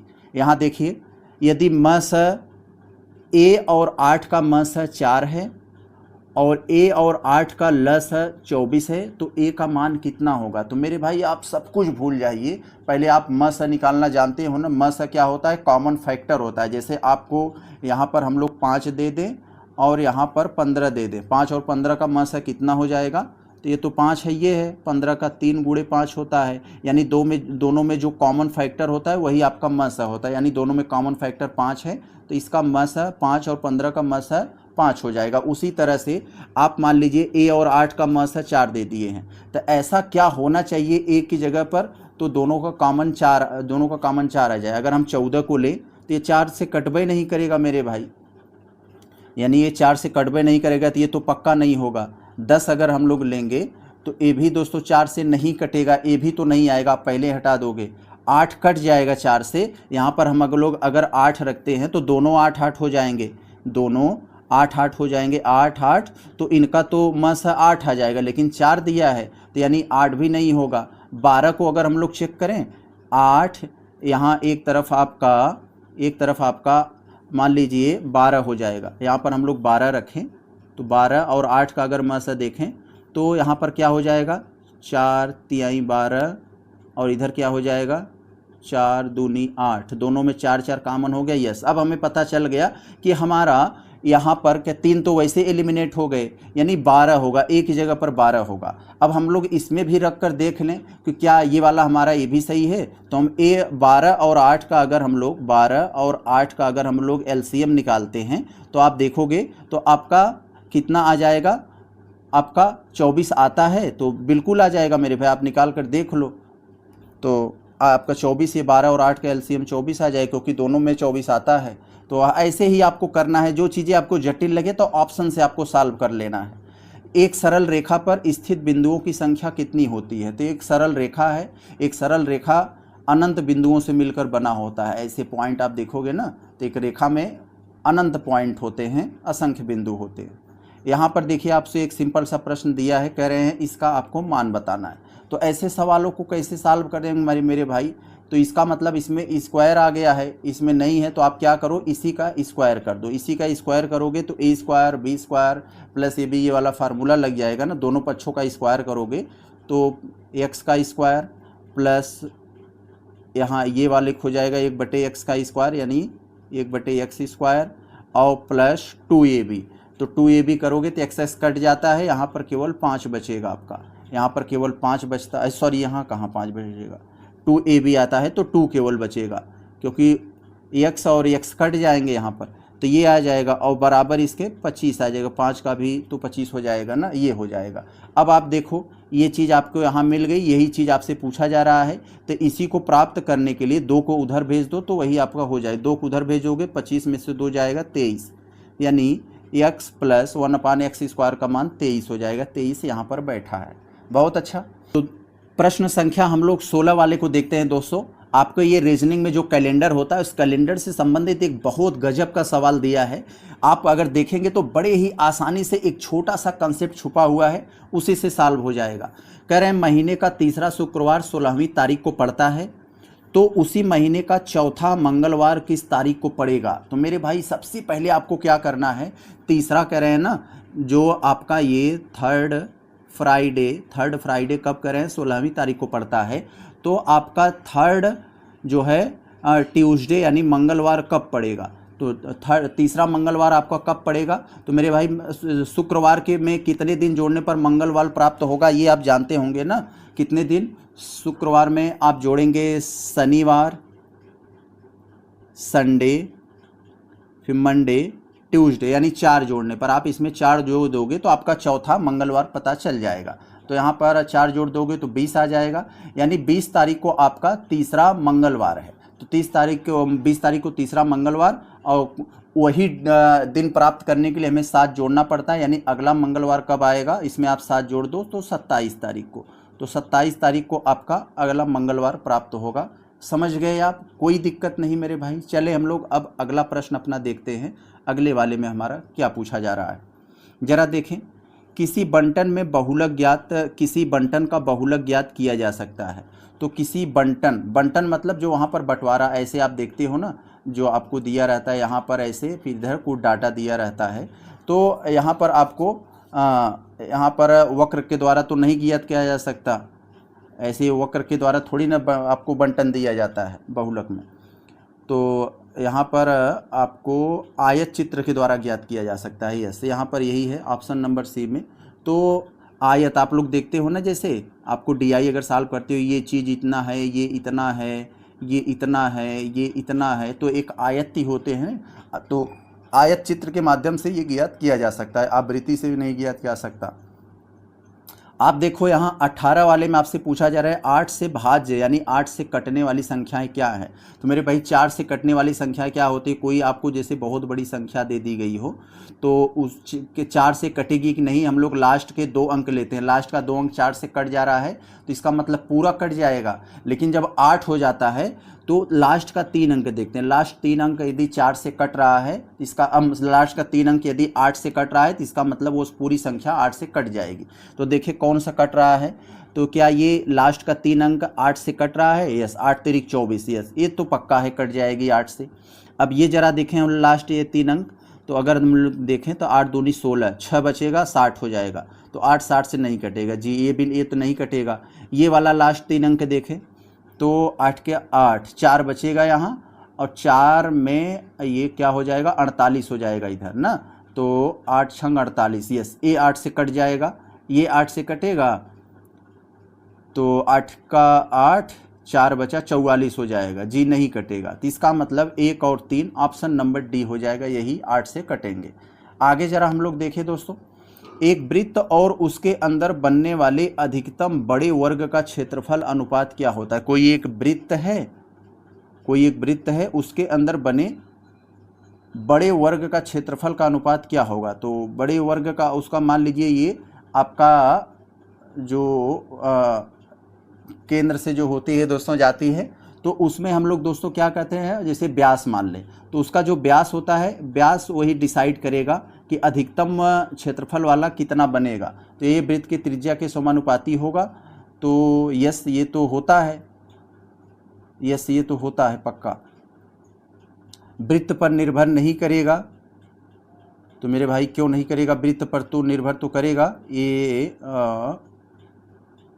तो ये वाला यहाँ पर अलग दे दिया है, आपको जो डिफरेंट थे वही बताना है, बाकी ये भी सही है, ये भी। तो ऑप्शन नंबर बी आपका हो जाएगा, क्योंकि ऐसा नहीं है वृत्त पर निर्भर नहीं करेगा, वृत्त के अंदर बना है तो उसी पर निर्भर करेगा ना। तो आपसे पूछा जा रहा है कि संख्या, इतनी बड़ी एक संख्या दे दिया गया है, इसके सर्वाधिक निकट 17 से पूरी तरह से कटने वाली प्राकृतिक संख्या कौन है। तो मेरे भाई इसको आप छोटे लेवल पे सोच लो ना, जैसे मान लीजिए आपको यहाँ पर दे दिया है 40 दे दिया है। अब आपसे पूछे 6 से कटने वाला सबसे निकटतम कौन होगा, तो आप 6 से काटोगे तो इसे क्या हो जाएगा, या तो आप 6 छक्का 36 6 बार ले जाओ, या तो 6 सत्ते 42 ले जाओ, तो मतलब 6 सत्ते 42 ले जाओ। तो मेरे भाई आप 7 बार ले जाओगे तो इसमें 2 जोड़ना पड़ेगा, 6 बार ले जाओगे तो आपके पास 4 बच जाएगा, यानी 4 पीछे आना पड़ेगा। तो यानी सबसे निकट कौन होगा, 7 हो जाए मेरे भाई। यहाँ पर हमें 2 जोड़ना, यानी 2 आगे जाना है, और यहाँ आएंगे तो हमें 4 पीछे आना पड़ेगा, तो यानी जो हमें सबसे नज़दीक होगा यही होगा। तो यही बात इसमें भी करना है। आप यहाँ पर देखें, अगर ये 30 70 है, आप यहाँ पर इसे 17 से काटोगे, अगर 17 से अगर इसे काटोगे तो 17 का 17 एक आ जाएगा, बचा कितना यहाँ पर आपका, यहाँ पर 13 बचा, 13 अब नहीं जाएगा तब 7 उतार लाओ यहाँ पर। अब आपका कितना हो जाएगा मेरे भाई, 17 पचे 85, 17 छक्का 102, 17 सत्ते 119, 17 अठे 136, तो 8 बार जाएगा 136 हो जाएगा। अब आपका बचा कितना, एक बचा है। अब आपका यहाँ 0 बचा है, आपका यहाँ 0 बचा है। अब मेरे भाई ये बताओ 10 आपके पास बचा है, तो इसका मतलब आप इसमें 7 जोड़ दो या फिर 10 घटा दो, यानी 10 शेषफल बच गया, तो इसका मतलब या तो 10 घटा दें, या 10 आप घटा दो, या 7 जोड़ दो। तो इसमें आपको कौन सा सरल लग रहा है, तो यहाँ आप 10 यानी 10 आपको पीछे जाना पड़ेगा, यहाँ 10 आगे जाना पड़ेगा, मतलब 7 आगे जाना पड़ेगा। तो हम 7 आगे जाएं, 10 कदम पीछे से चलने से अच्छा है 7 कदम आगे जाए, तो हमें 3 कदम कम ही चलना पड़ेगा। इसका मतलब सबसे यही क्या पूछा है कि सर्वाधिक निकट ये हमें 7 जोड़ेंगे। तो यहाँ पर या इसका मतलब 30 70 में 7 जोड़ दीजिए तो 30 77 हो जाएगा। 30 77 कहाँ है, यहाँ है। बहुत अच्छा, आगे देखें हम लोग। यहाँ आपसे पूछा जा रहा है, विनय एक घड़ी 75 रुपये में बेचता है, जिससे उस घड़ी की लागत कीमत के बराबर प्रतिशत लाभ होता है, तो घड़ी का लागत मूल्य क्या है। तो मेरे भाई कुछ दिक्कत नहीं है, इसमें कोई दम नहीं है। यहाँ पर थोड़ा सा आप देखें, विनय एक घड़ी को 75 रुपये में बेचता है, यानी उसका विक्रय मूल्य यानी सेलिंग प्राइस कितना है, 75 रुपया है। अब आपसे पूछा जा रहा है, यदि उस घड़ी के लागत कीमत उसमें जितना मतलब वो प्राप्त लाभ पाया उतना ही मतलब पैसे के रूप में है, तो मान लीजिए यहाँ पर वो ख़रीदा था CP बराबर X, और इसमें उसको लाभ भी हो रहा है X, यानी X के बराबर परसेंट पर, यानी X% उसको लाभ भी हो रहा है। तो आप यहाँ पर क्या कर लो मेरे भाई, कोई काम यहाँ पर नहीं करना है। तो सबसे पहले आप, यदि आपको ऐसे कभी निकालना होता है, अगर इस सिचुएशन में आपको अगर निकालना पड़ जाए कि हमारा CP क्या है, आपका विक्रय तो 75 है, विक्रय 75 है, तो इसमें आप गुणा कर लो। कितना गुणा कर लोगे, 100 बटे यहाँ पर 100 प्लस X, ये फार्मूला होता है निकालने का, आप जानते होंगे। अब यहाँ पर आप CP तो हमें X दे दिया है ना, CP हमने X मान लिया है, तो इसका ऐसे गुणा कर दोगे तो आ जाएगा आपका 75, 100 इधर आ जाएगा, 7500 बराबर ये 100x प्लस एक्स स्क्वायर। अब आपका समीकरण बन गया, समीकरण क्या बन गया मेरे भाई, एक्स स्क्वायर प्लस 100x, ये माइनस इधर कर दोगे पंचांतर करके 7500 हो जाएगा बराबर 0। अब मेरे भाई द्विघात समीकरण आपका यहाँ पर बन गया, यानी गुणा करने पर आपका 7500 आए, जोड़ने पर आपका कितना आए, 100 आए। तो इसका मतलब इसको आपका फैक्ट कौन सा होगा, यहाँ पर फैक्ट कौन सा होगा, तो आपको सोचना पड़ेगा कि ऐसी कौन संख्या है जिसे हम दोनों को जोड़ दें तो हमें 100 आ जाए और गुणा करने पर ये आ जाए। तो मेरे भाई आप एक बार 75 और 25 जोड़कर देखो क्या हो पा रहा है। ये 75 और 25 का अगर हम लोग यहाँ पर जोड़ें तो आपसे यहाँ पर कौन सा प्राप्त होगी, तो यहाँ पर आप देखोगे तो आपको जो 150 और 50 करें, अच्छा यहाँ पर हम लोग 150 में से यानी 150 में से 50 अगर घटा देते हैं 100 आ जाएगा, और इसका गुणा कर देंगे तो 7500 आ जाएगा। यस, तो ये पॉजिटिव में है, तो यही यानी ये जो पॉजिटिव में रहता है नेगेटिव हो जाता है, यानी ये आप गुणा खंड जब करोगे तो यही आपका x के मान में पॉजिटिव के रूप में यही 50 वाला आएगा। तो 50 इसमें कहाँ है, यहाँ पर तो डी में बैठा है, यहाँ आपका उत्तर यही हो जाएगा। बहुत बढ़िया। अगर आप थोड़ा सा समझ रहे होंगे मेरे भाई, दिमाग लगा रहे होंगे तो आपको सब समझ में आ रहा होगा। मोहन की 5 वर्ष पूर्व उम्र तथा 9 वर्ष बाद की उम्र का गुणनफल 15 है, तब मोहन की वर्तमान आयु कितना है। तो मान लीजिए मेरे भाई ये मोहन है, इसकी आज की डेट, आज का इसकी उम्र जो है, आज की उम्र उसका x है, ठीक। अब कह रहे हैं इसके आगे और पीछे का आपको दिया गया है, तो 5 वर्ष पूर्व उसकी उम्र, 9 वर्ष बाद उम्र का गुणनफल 15 है। तो 5 वर्ष पहले उसकी उम्र, आज इसकी उम्र x है, तो 5 वर्ष पहले इसकी उम्र कितनी रही होगी, आज से 5 साल कम यानी x - 5। आज से 9 वर्ष बाद इसकी उम्र कितनी रही होगी, तो x + 9 जुड़ेगा, तो यानी x - 5 x + 9 का गुणनफल आपको दे दिया गया है 15। तो यानी गुणा जब करोगे x - 5 गुणे x + 9 बराबर आपका 15 दिया गया है। तो अब जब गुणा कर लोगे मेरे भाई तो आपको क्या मिलेगा, x square plus 9x, x square plus 9x minus 5x और -45 बराबर ये आपको 15 मिल गया। तो मेरे भाई अब आपको क्या करना है, यहाँ पर आप देख सकते हैं एक्स स्क्वायर ये है, 9x में से 5x जाएगा, 4x बचेगा, यानी आपको क्या हो जाएगा दोस्तों, एक्स स्क्वायर प्लस आपको 4x दिया, 4x बचेगा, और बराबर इसे पंचांतर कर दोगे तो ये 60 हो जाएगा। ये जो 15 और 45 जाके 60 हो जाएगा, 60 इधर लाओगे तो -60 हो जाएगा, -60 बराबर 0। अब आपको यहाँ पर भी वही गुणनखंड वाला फैक्टर बना लेना है। इसमें आप तोड़ोगे, अगर गुणा करने पर 4 आए और आपका मतलब जोड़ने पर 4 आए, गुणा करने पर आपका 60 आए, तो यहाँ पर कौन सा फैक्टर आपको अपनाना पड़ेगा मेरे भाई, यहाँ पर आप समझ चुके हो। तो यहाँ पर 10 में से मतलब 10 माइनस 6, 10 माइनस 6 करोगे, जोड़ने पर भी 4 आ जाएगा, 10 और 6 गुणा करोगे 60 आ जाएगा। तो 10 माइनस 6, तो यहाँ पर जो माइनस होता है वही प्लस में आ जाता है, तो आपका x का मान आपका 6 आ जाएगा। समझ गए होंगे आप, आपका उत्तर यहाँ डी हो जाएगा। 23 वाला अगर हम लोग देखें तो यहाँ पर आपको इतनी ऐसी एक 4 घाते 61, 4 घाटे 62, 4 घाते 63, 4 घाटे 64, 4 घाते 65 संख्या किस संख्या से भाज्य होगी, यानी किस संख्या से कटेगी। तो मेरे भाई जरा आप थोड़ा सा ध्यान दो, जो ये सब दिया है इसमें आप कॉमन ले लो, 4 घाते 61 को, 4 घाते 61 को अगर कॉमन ले लोगे तो आपका क्या बचेगा, 1 स्क्वायर, और यहाँ पर क्या बचेगा, 2 स्क्वायर।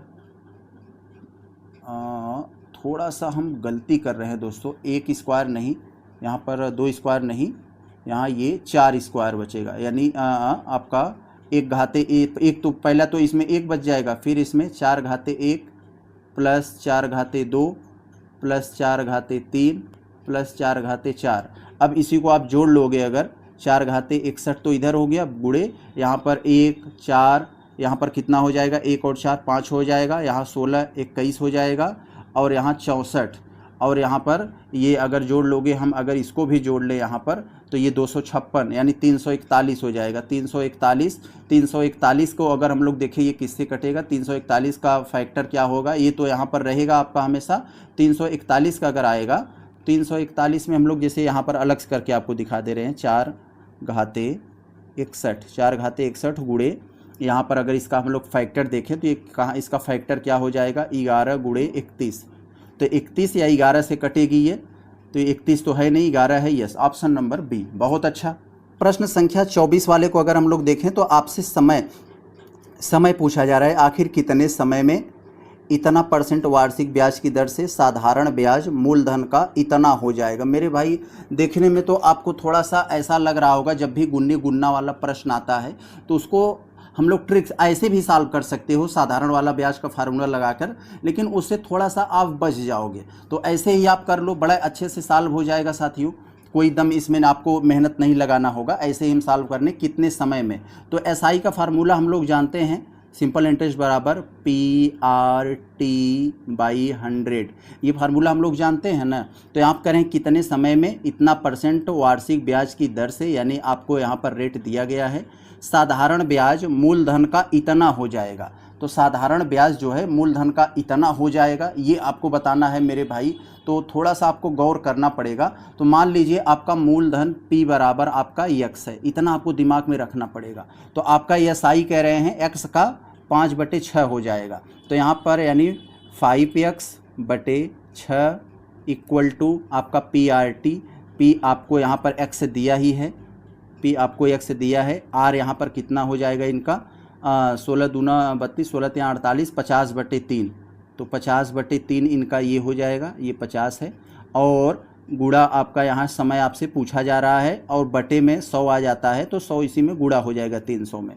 तो मेरे भाई अब ज़रा अब बताओ, कोई दम यहाँ पर आपको नहीं लगाना। ये 0 से गया, ये 5 से ये 5 चला गया, ये x से ये x चला गया, ये 6 से आपका ये 30 चला गया 5 में।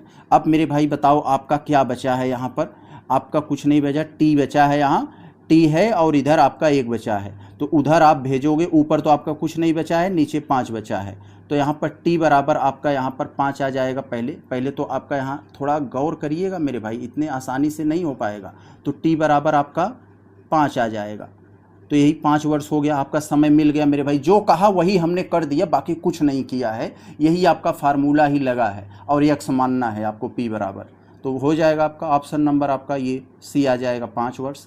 प्रश्न संख्या 25 वाले को देखते हैं। बड़ा ही इंटरेस्टिंग, बड़ा ही अच्छा सवाल है। बहुत ऐसे सवाल पूछे जाते हैं और बच्चे नहीं कर पाते हैं। तो देखिए यहाँ आपसे पूछा जा रहा है, A B किसी काम को 12 दिन में करते हैं, B C उसी काम को 15 दिन में करते हैं, और जब C और A मिलकर उस काम को करते हैं तो 20 दिन लग जाते हैं उसमें। तो A अकेले उस काम को कितने दिन में करेगा, ऐसा बताऊंगा दोस्तों। कोई आपको ऐसा नहीं बताएगा, हमेशा हमेशा के लिए याद हो जाएगा।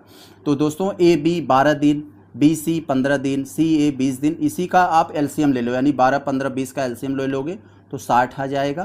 तो 60 आ जाएगा। तो यानी अब आपको यहाँ करना है, A और B ने काम किया है, B और C ने काम किया है, C और A ने काम किया है।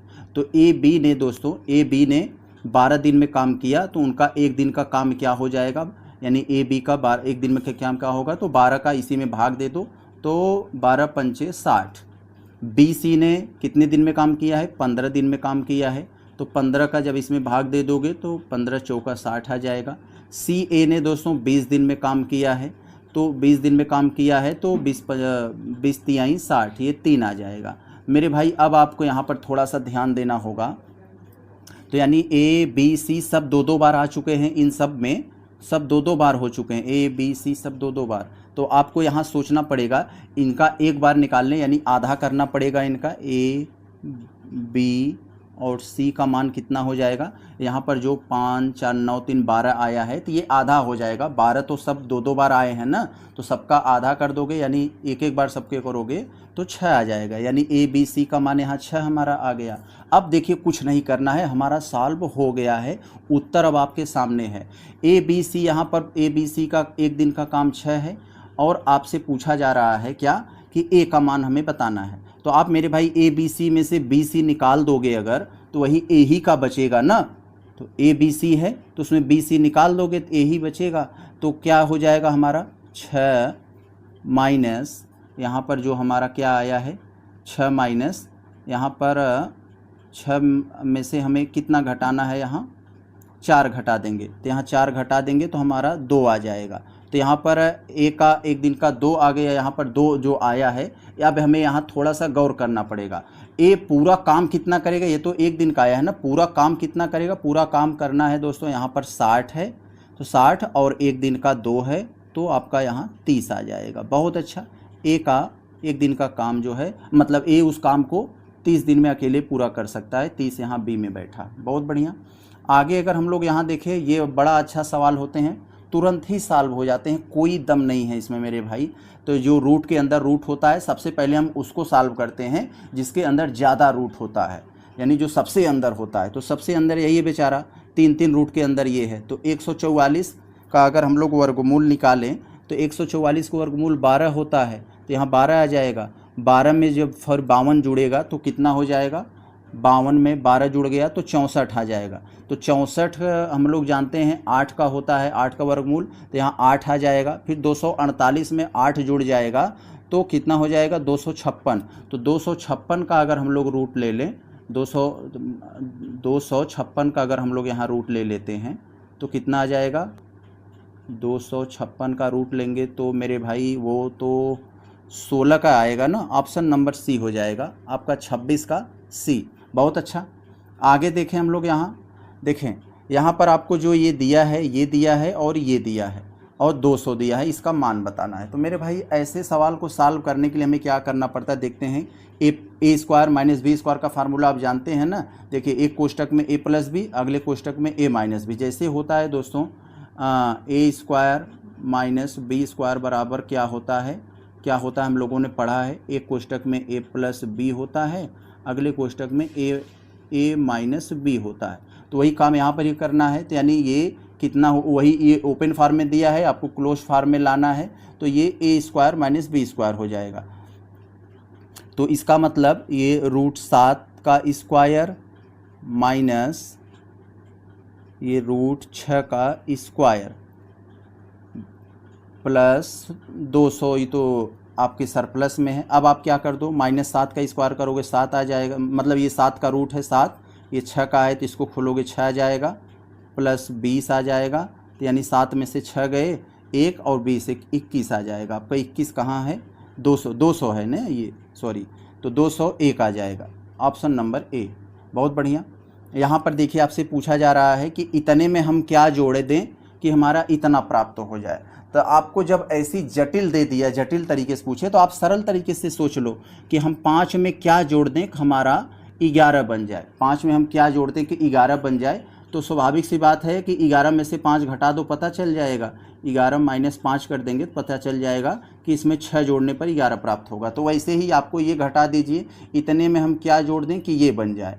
तो 4/9 में से इसको घटा दो, इसको घटा दोगे तो यहाँ माइनस है, ये प्लस हो जाएगा। तो यहाँ पर ऐसे कर दोगे आप, -7/8 हो जाएगा। यहाँ पर फिर आप इसको ओपन करोगे तो 4/9 प्लस 7/8 हो जाएगा। इसको आप अगर सॉल्व करोगे तो 8 चौक 32 आ जाएगा आपका यहाँ, 8 चौक 32, सॉरी हाँ 8 चौक 32 प्लस ये 9 सत्ते 63 और 8 9 72 आ जाएगा। अब आप इसे अगर सॉल्व करके देखना चाहो मेरे भाई तो इनको सॉल्व करोगे, 6 2 इसको सॉल्व करोगे 3 2 5 आ जाएगा, 6 3 9 आ जाएगा, 6 3 9 आ जाएगा। 95/72, 95/72 कहीं है, यहाँ पर है ऑप्शन नंबर सी में। बहुत अच्छा, तो आपको उत्तर मिल गया। आगे प्रश्न संख्या 29 को देखते हैं। देखते ही दोस्तों कुछ लोगों का ये दिमाग झंझनाने लगेगा कि ये कैसा सवाल दे दिया, लेकिन कोई दम नहीं है। जरा देखिए, एक वर्ग है, वर्ग मतलब स्क्वायर, ये आप लोग जानते हैं। स्क्वायर में लंबाई और चौड़ाई दोनों भुजाएं बराबर होती हैं, आप लोग जानते हैं। तो कह रहे हैं जिसकी एक भुजा 8 सेंटीमीटर। मेरे भाई वर्ग की कोई भी स्क्वायर हो, एक भुजा 8 है, तो इसका मतलब चारों भुजाएं बराबर होती हैं, चारों 8-8 होंगी। तो कह रहे हैं उसके आयत, अगर इसका हम क्षेत्रफल निकालें तो जैसे ये जो वर्ग दिया है 8 सेंटीमीटर भुजा वाला, तो इसका अगर हम लोग क्षेत्रफल निकालते हैं तो कितना आ जाएगा, 8×64 यानी ये 64 मीटर स्क्वायर आ जाएगा, 64 मीटर स्क्वायर। अब दोस्तों कह रहे हैं कि उसी आयत के क्षेत्रफल के बराबर, यानी लंबाई चौड़ाई घट बढ़ बड़े हो सकती है, लेकिन उसी क्षेत्रफल बराबर एक लंबाई 16 सेंटीमीटर लंबाई वाला आयत बनाया जाता है, तो उसकी चौड़ाई क्या है। तो आप भी ऐसे बना लो, आपको ये कैसे आयत देख लो। अब आपको इसकी लंबाई दे दिए हैं 16 और आपको चौड़ाई इसकी इतनी रखनी है कि इसका आपको 64 ही उसका क्षेत्रफल आए। तो आपको मालूम है इसमें भी लंबाई गुणे चौड़ाई क्षेत्रफल आता है, तो 16 दे दिए हैं, 16 में हम इसकी कितना चौड़ाई रखें तो इसका क्षेत्रफल 64 आ जाए। तो यहाँ पर देखें 16 चौका 64, तो 4 ही है, इसी से 64 हमारा आएगा। तो स्वाभाविक सी बात है कि इसकी चौड़ाई हमें 4 रखनी पड़ेगी, तभी 64 आएगा। क्लियर है। अब देखते हैं हम लोग अपना लास्ट प्रश्न। लास्ट प्रश्न में मेरे भाई कुछ नहीं करना है, ऐसे आपको दिए जाते हैं तो आपको भड़काने के लिए दिया जाता है। ज़रा देखें तो इसमें आपको क्या करना है, √3 का मतलब इसको अगर खोलोगे तो पावर आधा हो जाएगा इसका, तो 3 के पावर आधा। अगला है यहाँ पर जो दिया है ये आपका क्यूब के रूप में दिया गया है, करड़ी के यहाँ पर जो है, तो यहाँ पर आपका 4, यहाँ पर आपका घात में जो हो जाएगा 4 आ जाएगा यहाँ से, और उसका घात 1/3 आ जाएगा क्योंकि ये क्यूब फॉर्म में है। अब आगे देखें यहाँ पर जो अगला आपको दिया गया यह बेस 4 में है, तो यहाँ पर आपका 5 घाते, यहाँ पर 5 के घाते आपको कितना हो जाएगा, 1/4 हो जाएगा, 1/4। अब आपको बताना है कि आखिर इसमें आरोही क्रम में बताना है कि सबसे बड़ी कौन है, फिर मतलब आरोही मतलब बढ़ते क्रम, सबसे छोटे को रखना है, फिर बड़े को, अंत में सबसे बड़े को। तो इसको करने के लिए मेरे भाई आपको क्या करना पड़ता है, तो घातों को सेम बनाना पड़ता है पहले। तो घातों को सेम बनाने के लिए आपको इसको एक एलसीएम लेना पड़ता है, 2, 3, 4 का अगर एलसीएम ले लोगे तो 12 आ जाएगा, यानी आपको 12 के फॉर्म में घात बनाना है। तो 12 के फॉर्म में अगर घात बनाओगे मेरे भाई तो सारी चीज़ें यहाँ पर आपको पता चल जाएगी कैसे होगा कैसे होगा। तो इसका मतलब जो यहाँ पर ये वाला है 5 वाला, ये सबसे छोटी ये है, फिर उससे छोटा ये है, फिर सबसे बड़ा ये, मतलब उससे बड़ा ये, तो ऑप्शन नंबर आपका बी हो जाएगा। आप ऐसे ही कर लेना। तो उम्मीद है दोस्तों हमारी जो मेहनत थी आपको समझ में आया होगा कि कैसे चीज़ों को सॉल्व किया जाता है। स्वाभाविक सी बात है यहाँ पर थोड़ा सा आपको कमी लगा होगा, लेकिन आप सॉल्व कर लेंगे। मैंने केवल आउटलाइन आपको दिया है क्योंकि हमारे पास लिखने की थोड़ा सा मैथमेटिक्स में दिक्कत होती है, व्यवस्था नहीं है, तो इसलिए हम सोचते हैं कि ऐसा चीज़ बताएं जो आपको तुरंत हमें ज़्यादा लिखना न पड़े। तो मेरे भाई बाकी यहाँ आपका पर्यावरण वाला अभी मैंने आपको करवा ही दिया था पहले, इसके बाद मैथ वाला करवाया मैं, तो उम्मीद है आपको समझ में आया होगा। तो मिलते हैं नेक्स्ट वीडियो में। नमस्कार।